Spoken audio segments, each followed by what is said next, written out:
مردان کے نواحی علاقے کی رہائشی میمونہ 4 برس سے اپنے لاپتہ شوہر کا انتظار کر رہی ہیں۔ پاکستانی فوج کے چند اہلکاروں نے گھر پر چھاپا مارا اور شوہر کو ساتھ لے گئے، مگر ان کا جرم کیا تھا یہ کسی کو معلوم نہیں۔ کچھ لوگ جو ہے آرمی والے وہ دیواروں پہ چڑھائے اور کچھ لوگ جو تھے وہ سیدھے یعنی تمام گھر کے دونوں راستوں سے گھر میں گھس گئے۔ میرے شوہر نے مجھ سے پانی مانگا، میں اس کو پانی دینے کے واسطے اپنے کمرے میں جا رہی تھی تو ایک آرمی آفیسر مجھ پہ چلایا اور بندوق تانی کے اپنی جگہ سے نہیں ہلنا۔ مردان کی میمونہ کی مشکلات کے پیش نظر بعض قانونی ماہرین کو خدشہ ہے کہ یہ بل پروٹیکشن آف پاکستان انسانی حقوق کی خلاف ورزیوں کا جواز بھی بن سکتا ہے۔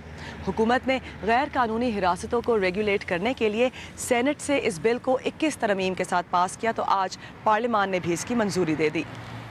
سیکیورٹی فورسز کے اختیار میں اضافے کے اس بل پر سیاستدانوں کے درمیان بہت لے دے ہوئی، جس کے بعد 21 ترمیم کی گئیں۔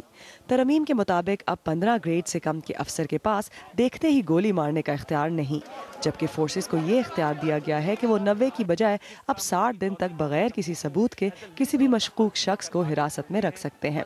تاہم ترمیم کے بعد بھی انسانی حقوق کی تنظیموں کے علاوہ بعض قانونی ماہر بھی اس بل کے خلاف آواز اٹھا رہے ہیں۔ اس کو میں سمجھتا ہوں کہ کانفلکٹ زون اسپیسیفک قانون ہونا چاہیے، بیکاز اس میں یہ فلیکسیبلٹی ہے کہ آپ اسے کچھ ٹیریٹریز پہ اپلائی کریں گے، کچھ پہ نہیں اپلائی کریں گے، تو اس فلیکسیبلٹی کو استعمال کرنا چاہیے صرف کانفلکٹ زون تک۔ اگر کانفلکٹ زون سے باہر اس کو اپلائی کریں گے تو یہ ایکچولی لا آف وار ہے۔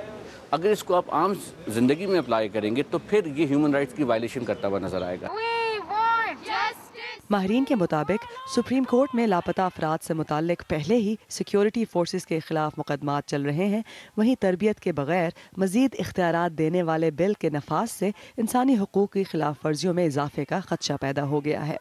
ارم عباسی، BBC نیوز، اسلام آباد۔